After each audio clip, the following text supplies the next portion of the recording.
The world might just be one step closer to accepting a life of piracy because with this latest Crunchyroll Funimation drama, it's looking like people are running out of choices. But what if I told you there was something worse on the horizon? So this is kind of an update to my digital media video I made a couple of weeks ago. There's just a few things that have come out like this Funimation Crunchyroll drama that I've kind of wanted to update that video for. So this is just going to be a video of me kind of giving my thoughts on this new stuff with, like I said, that first thing being the Crunchyroll Funimation drama that's coming out. If you guys don't know, Crunchyroll, which is owned by Sony, bought Funimation, and now they're going to be merging the platforms together. It is basically two streaming services that have hosted a lot of anime, and now I think Crunchyroll is basically king. They own probably like 90% of all the anime on the internet now, which is pretty insane. But what's upsetting a lot of people is this information coming out that there is going to be price hikes and digital media that is no longer going to be supported by Crunchyroll.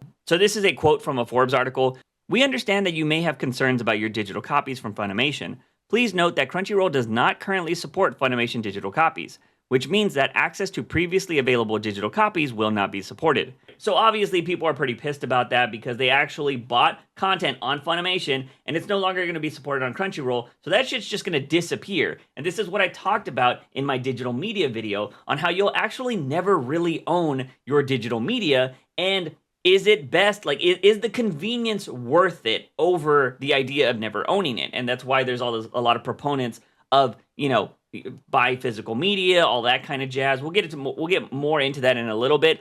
But there's another thing that people are complaining about when it comes to the Crunchyroll stuff that I think is not as justified as not owning your stuff. I think the digital media thing is the problem. Not being able to get access to that, not being able to have it or download it, that's a huge problem. I think that is. But a lot of people are complaining about the pricing too. And I don't think that one's as bad because if you look at the actual email that was sent out, it's a lot, just kind of talking about the price hikes and how it's going to go from if you're currently paying, $54.95 a year on Funimation, and it's going to go to $99.99 a year starting in, the 2015 in 2025.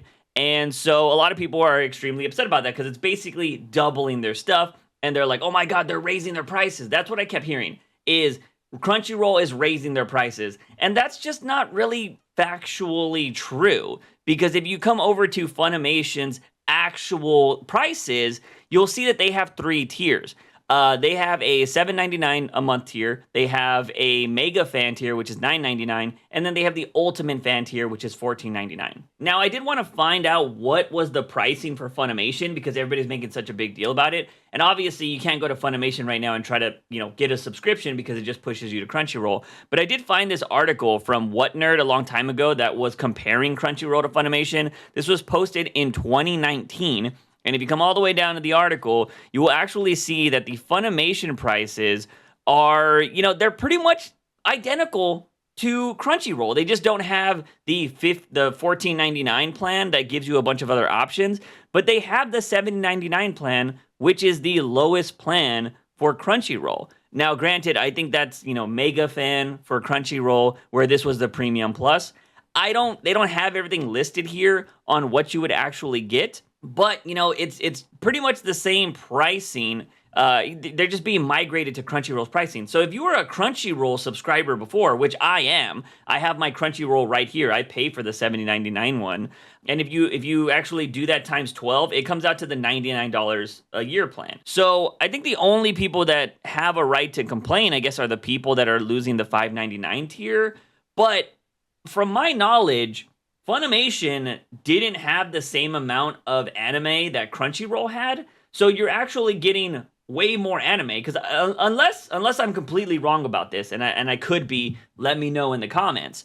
But I think you're getting way more anime for a couple extra dollars a month, like literally $2 a month.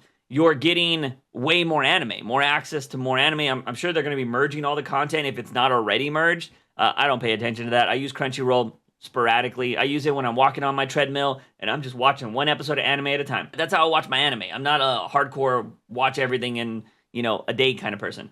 But with that being said, you're getting more, so I would assume a price hike makes sense. And also, again, if you're a Crunchyroll subscriber like I am, there's no change here for me. It's only the Funimation people that are being changed. And it makes sense. I mean, I think that's a logical thing when a company's gonna get bought out. They want to merge it, but you're getting more. So like I'm a bit confused about why everybody's so upset about that. So I don't know. The pricing thing I've seen a lot of people complaining about, but I don't think that's the biggest problem with this merger. The digital downloads is the biggest one because you bought that. You paid money for that. Like I was somebody, I spoke about this in the digital media video. I was a fan of digital media. I don't like having everything cluttered up on my walls and everything like that. And it just takes up a lot of space. And, having to take it out of the thing, put it in the DVD player, it's really annoying, in my opinion. And digital downloads just feel so great. But, I've been listening to a lot of interviews of people that are very pro physical media and all that kind of stuff and how it helps the industry.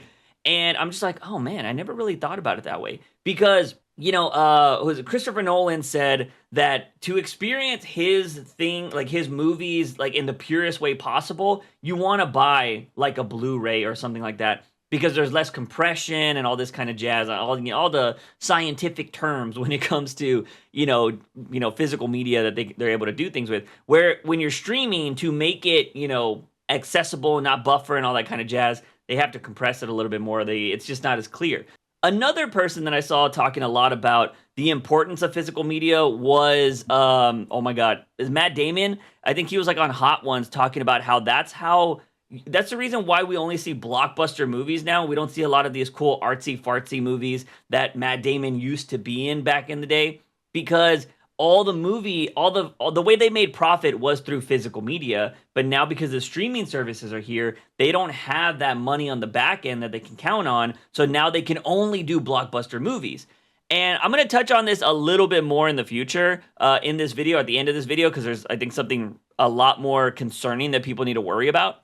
But I do think that is like the reason why physical media is starting to get a lot more praise here, because of situations like this where companies can just take your shit. Now, obviously, a lot of people had a lot of opinions when it came to this whole Crunchyroll Funimation thing, and I kind of want to read some of the most interesting tweets that I found, which like this one right here that said, "This is next level ghoulishness. No refund and no compensation, not even the slightest effort to supply a new copy. They couldn't even give the affected folks Crunchyroll subs equal to the money lost on those digital copies. This isn't even late stage capitalism anymore, it's terminal." And I think that is a solid point. Like, there is nothing. They wouldn't be like, oh, hey, we're sorry that you lost your stuff. We'll give you a year of Crunchyroll for free. Now, granted, that doesn't really mean anything if you spent like thousands of dollars, but at least it would be something, right? I think it was PUBG. Like, I used to play PUBG, and I've always been really annoyed by when games go free to play when they were actually purchasable in the previous. And I was like, bro, I paid for this game and now it's free to play, and like everybody, like, where do I get stuff? But I think PUBG actually gave me free content when it went live, when it went free mode for everybody, because I had paid for it. And I think if you do something like that, just giving me something because I actually paid for the game, I supported you when you were doing paid stuff, I think it's really important for a consumer.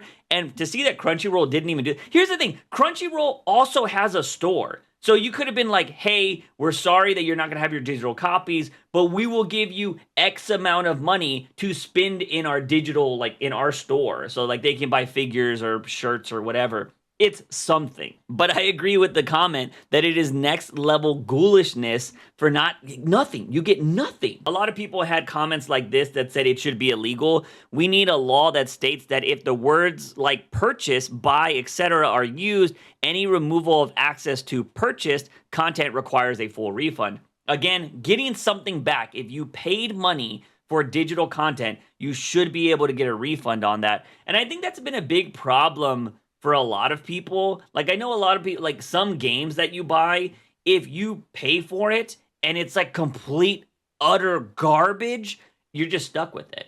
I do think there are some brands, I think like Steam has like a 2-hour window now that you can play the game for 2 hours. If you don't like it, you get a full refund.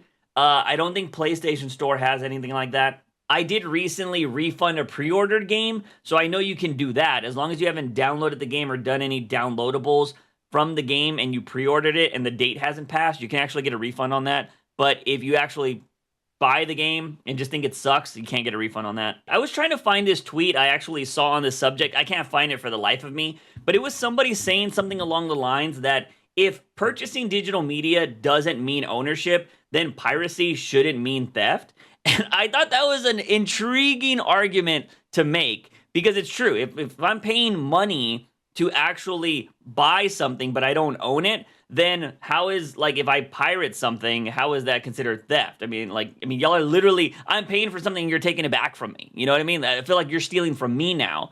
And so it was a very intriguing argument. Not saying that I'm going to sit here and promote it, but I was like, that's clever thinking there. But it's this tweet right here that I want to talk about because a lot of people fight for this, and I understand the sentiment behind it, but I just don't know if it's ever going to be a thing. Digital downloads are not the issue. DRMs are. Fight for DRM free. And for those of you that don't know, that is digital rights media. And essentially, when you buy something that's digital, you download the file. You own the thing. And I talked about this in my video. I talked about how I bought content from Faku, which is a freaking hentai site. And I got it all taken away from me. Didn't have anything like that. And I was just like, bro, by the way, I've actually got my account back. For anybody that watched that video, everything's hunky-dory. Faku is good. They helped me out. And so my account's back. But Faku offers what I believe, from my understanding, digital rights media, you own the file. So, like, I can download the books that I bought, and they're mine. They're on my PC. The only way somebody's getting it is if they come steal it from my PC. I think that's cool. For like the way Faku does it. I just don't see how, I just don't think companies are ever going to go for that because they're always going to think about the bottom line and they're going to be like, if we allow people to just download our games, they're just going to give them to their friends. And that's the way I think about it. And I've even thought that myself. I'm like, man, that would be kind of shitty because if you're a creator, for anybody that's ever created anything, it does feel really shitty if you make something and then somebody just takes it from you and gives it to all their friends without anybody paying for it, right? You're like, damn, I spent all my time and energy on this and my money, and one guy bought it and just gave it to all his friends. And it kind of sucks. It also really sucks if those friends like the content. They're like, yeah, this is awesome, man. Granted, I understand everybody's in different financial situations, but it's the honest truth. It does kind of suck when, you work on something really hard and people just take it for free. And so I think that's how companies are probably looking at it. I'm not fighting for the companies here, by the way. I'm just saying that's probably how they're thinking, right? They think everybody is just going to share it and they're not going to make profits. And remember, they got employees, they got to pay for all these people, all that jazz. So I think that's probably why we're never going to see DRMs. And because that's why there's stuff like Steam and all that kind of jazz, right? You can lose your Steam account immediately. I have probably thousands of dollars in Steam. Maybe, I don't know. Maybe I don't. PC is not my forte, but I have bought a lot of games on my Steam library. But it's like dollars here, dollars there. It adds up though. But still, I don't own any of those games technically. They're all tied to my Steam account. So I know that is a big proponent. A lot of people are fighting for that, but I just don't know. If you are somebody that works in programming, maybe go ask Pirate Software how this works. Maybe Pirate Software has a video on this because he makes a lot of good content. But I just don't know. How do you fight against it? That's what I'm curious about. Like, if we want to have, DRMs, how can companies feel safe, I guess? Because even if you're like a small business, how would you feel safe with, sending out your small game? Because it seems like there's always going to be people that take it and share it and try to download it for free, right? Even when I was playing those spicy games back in the day, right? On my old channel, those games, a lot of people just, like, those developers are like, look, I know you guys are just going to take this game and pirate it, so, do whatever you do. And so it does kind of suck that you kind of have just have to, like, live with it. You're just like, all right, people are just going to steal the game no matter what. So, like, I don't know if there's a way to do that. So I feel like AAA studios, they're just going to be like, fuck that, So I don't know if we'll ever see that kind of model, but if there is a way that, you could own your files, but you can't share them to people, I think that's the only way it would work. But is that even possible? If you know, let me know in the comments. So yeah, with stuff like that, you can see why people are starting to maybe consider piracy, right? Because they can't even, they buy content and it's just getting taken away from them. I have a lot of digital movies from like Apple and stuff that I've bought so I can watch them on planes. I think about all this stuff now and I'm like, damn, they could just take all that away from me. It kind of sucks. And so now I have to rethink, and I mentioned this in my digital media video. I have to start rethinking about how I'm going to be purchasing this kind of content in the future. Maybe I go buy the physical, and if it has a digital option to download it somewhere, that'd be really cool, because I don't know if they still do that, but they used to back in the day. But all of those companies that used to do that, like Voodoo and all that, they all went under. So again, really sucks. And so, but one of the things that I want to talk about besides that, and I think this is why I mentioned this at the start of the video, I think there's something worse than companies taking content you've paid for, and it's what's happening at Warner Brothers right now. And it is this whole thing about deleting movies before they even come out. And people are probably going to be wondering, like, well, how is that worse than me purchasing something? And the reason why is because now movie studios are getting so greedy that they are making movies and they're like, it's not good enough. They're deleting them to get tax write-offs. And they're only doing it for profit. They are only doing it for money at this point. It's not even for the art, what it used to be. It's not even for just entertaining people. And granted, we've always known that Hollywood and every other company is about money. It's about profits. But now it is just blatantly horrible. If you don't know what I'm talking about, if you missed all the stuff, this happened before with Batgirl. Batgirl was a movie that was supposed to come out. WB was like, hey, we're going to be relaunching our universe. This Batgirl movie sucks. That's the reason why it's not going to come out, because it doesn't fit the vision. And we're also going to get like a $30 to $50 million tax break, or some, it might have been 70 million. I don't remember. They were getting some crazy tax break for Batgirl not coming out. I also think they did it with a Scooby-Doo movie. They also did it with a, not Scrappy-Doo, that's the same thing. They did it with a, Super Pets movie, animated movie. Basically, Warner Brothers has killed a lot of movies that were completed, finished movies. They just straight out deleted them because they wanted to get tax breaks. So everybody that worked on these movies, these hard-earned projects that they spent probably years of their life working on, dead, gone. And here's the thing. They're not even just like, they're not doing the Disney thing. They were like, Bambi is going into the Disney vault for the next 30 years. They're not even doing that.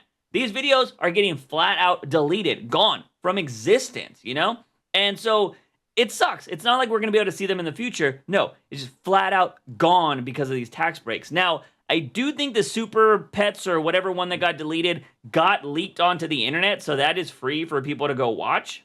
But Batgirl, from my understanding, is completely gone, because I think even the directors from the movies actually tried to record it on their phones when they went to go get it. They heard the news or whatever, and they were like, "Shit, go try to record it." They went, and their access to the files were gone. So Batgirl, not even the directors who were probably going to be down to leak it, don't have access to it. So that movie's probably deleted already. And they're thinking about doing the same with this Coyote versus Acme. And this kind of sucks, because when this first came out that this movie was going to get deleted, completely finished movie that stars John Cena, by the way, one of the bigger wrestling, wrestlers turned actors. Yeah, they're just going to straight up delete this movie. South by Southwest has asked to actually show this movie at South by Southwest. It was denied by WB. Other people, let's see, the headline says Warner's was seeking 75 to 80 million, but rejected offers from Netflix, Amazon, and Paramount. And what this article is saying is there's never really been a plan to actually sell this movie. It was always from the start, they were going to have a tax write-off. And the CEO of Warner Brothers, which is David Zaslav, who's just like an evil man, he was out here talking shit about during the actor strike, that these people will come back because of the passion, not because of how much they're getting paid and shit like that. When he's making $250 million a year, by the way, just throwing that out there, he's making some absurd amount of money. Hasn't even seen the movie. He's not a film guy. He's just a business dude that looks at the numbers. He doesn't give a shit about the art of film, does anything like that. He just doesn't care. And so when you have a guy like that over here just canceling movies because we're going to get 30 million from this, we're going to get 30 million from that, whatever, because of tax breaks, I think this is going to be worse. What's going to happen now is you could be looking forward to a film, right? And you could be like, oh yeah, this is awesome, I can't wait for that film to come out, only to wait all of that time and then have assholes like David Zaslav be like, oh, cut for tax breaks. You could work on these films. That's the thing that's worse too. You could be somebody that actually put your blood, sweat, and tears into one of these productions and just cut like that because of a tax write-off. This is so much more alarming than just purchasing a movie and then losing it, right? Because really, you're only going to lose the purchases to something if that company goes under. Company could be around forever. If you're buying like a Disney or something like that from Disney, probably going to be there. You know, you can count on Disney being around. Apple, you could probably count on Apple being around, stuff like that. So I think those digital downloads are safe, but you never know, right? You never know. Crunchyroll being bought out by Funimation, that kind of kills that. So those people probably thought Funimation would be around forever too. Studio still exists, just not their streaming service. And so now when it comes to movies, if these big corporations are killing movies to get tax write-offs, why the fuck do I want to support them? You know what I mean? Why should I care about supporting a big company if they're just in it for profits? If you're in it for profits, why don't I just go take it off the internet, right? Oh, because it's morally wrong? This is morally wrong. Freaking destroying productions just so you could save a little bit of money. Like, that is morally wrong. And so I think it's things like this that will really push people to piracy. Because they're like, oh, HBO Max, you're taking off all the superhero movies or whatever. That's the only reason why I had Max. Fuck this. Download. You know what I mean? Like, it just makes no sense. Again, I talked about it in the digital media thing. Purchasing streaming services, it's so idiotic nowadays because I tried to watch The Walking Dead and it wasn't even on their home service. I can't find it anywhere.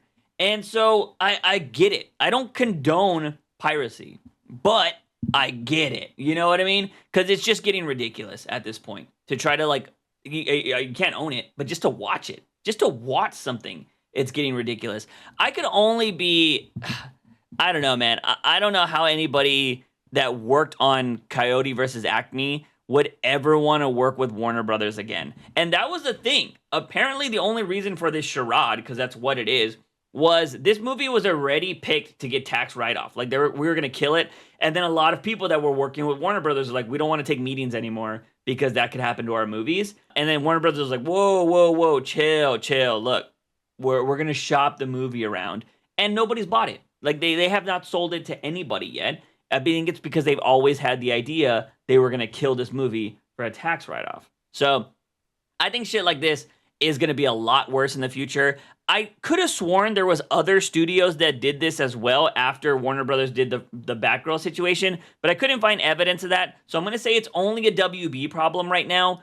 But if this does show, like, if this becomes profitable for corporations, I think you're going to start seeing this a lot more. It's kind of the same thing with Netflix, right? Netflix was like, we're going to go ahead and kill password sharing. Everybody's like, it's going to kill the company. The company's going to be dead after this. Ooh, RIP Netflix.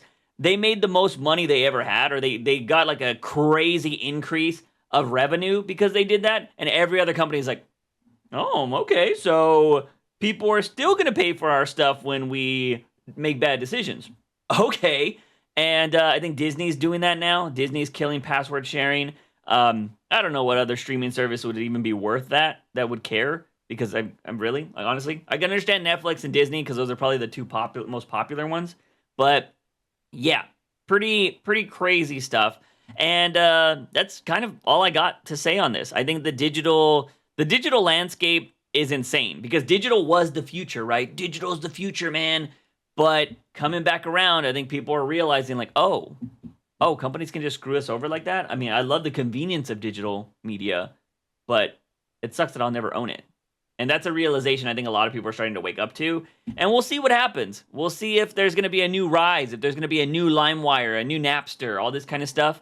Because we know there are websites out there, but are they being as used as much as they were back during those the heydays, the golden era, as I like to say? That's kind of the last time I did anything like that. Anyways, let me know your thoughts on this whole subject. Also, if you didn't check out the digital media, I highly suggest you go check out that video. Also, you can check out my other video that I just dropped a couple of days ago about if wokeness is ruining art. Don't let the title fool you. Definitely go check out the video. It's worth a watch, in my opinion. And yeah, if you're enjoying the content, hit that subscribe button. But remember, don't forget your daily dose of juice.